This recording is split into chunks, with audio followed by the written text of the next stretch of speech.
And it's time to wrap this broadcast up with the Alderson's Awards West postgame show. For trophies, awards, t-shirts, and so much more, go to aldersons.net for their full catalog. Welcome back to Sunset Chevrolet Stadium. I'm Tony Davila along with Joe Withy and Wade Schwartz. For those watching live or on demand, or if you are watching this postgame show on the recap, in the recap on the Eli Sports Network, here is what happened. Not a whole lot going on in the first quarter. It was a field goal blocked on the first drive by Sumner, low kick that got blocked, and then it was punts both ways. Ended the first quarter 0-0. Start of the second quarter ended up with a Graham-Kapowsin punt, followed by a Sumner punt, and then Graham-Kapowsin got things going. They started off on their own 5-yard line and went 95 yards down the field. First touchdown was a 25-yard touchdown pass to the tight end.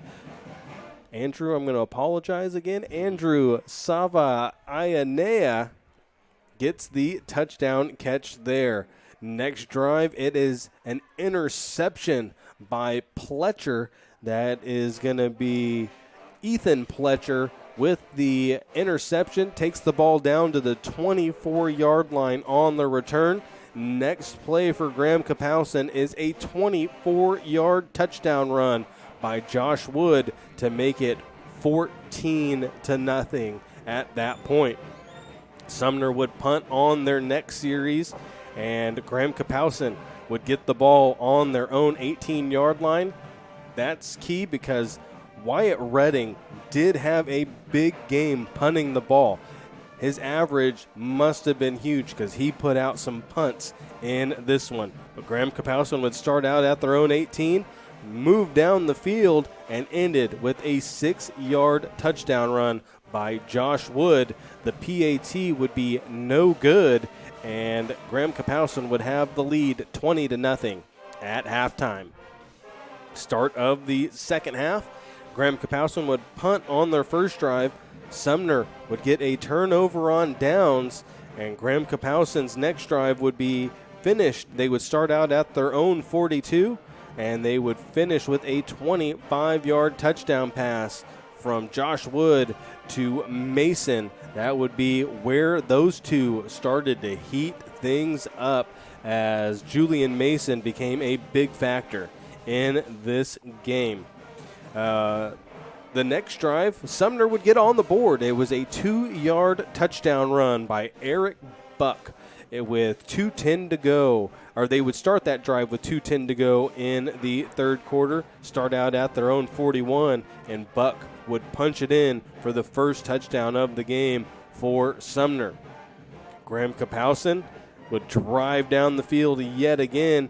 They would start at their own 20-yard line, move down the field, and end it with a 1-yard touchdown run to Davenport, the running back. That is Jalen Davenport that would get that. Sumner, next possession, they'd start out at their own 39 and take it to the house. It was a 10-yard touchdown pass from Bo Carlson, and he would find his receiver, Matthew Spurbeck, over the middle. Spurbeck would bring it in, and that would be the final touchdown for Sumner. Graham-Kapowsin was not done, though.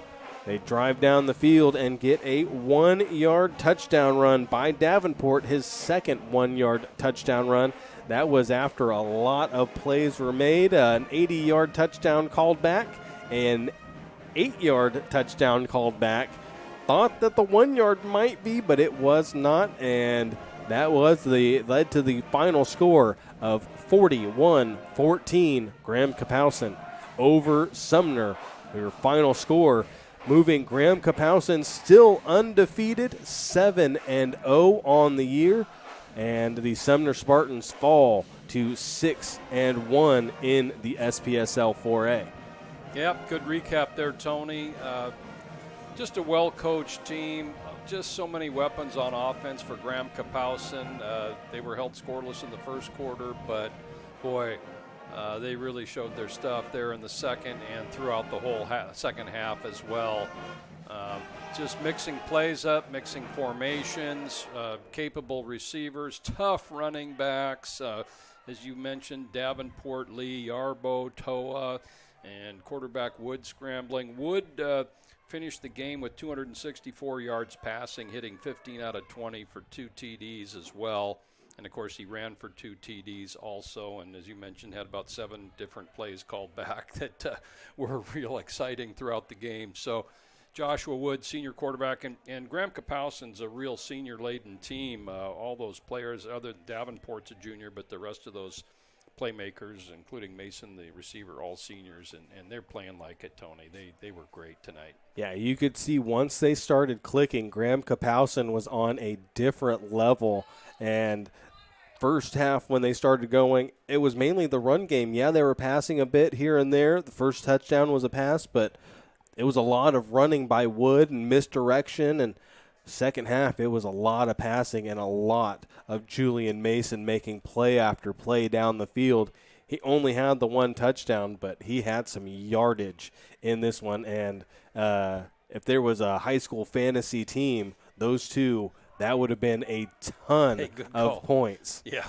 They'd been highly coveted in the fantasy draft. Bo Carlson had a good second half for the home team's Sumner Spartans. He hit 6 out of 7 for 62 yards and a nice touchdown pass. He led them on a couple scoring drives. Eric Buck was a good, tough runner. Had a lot of carries in the second half. And let's see, 7.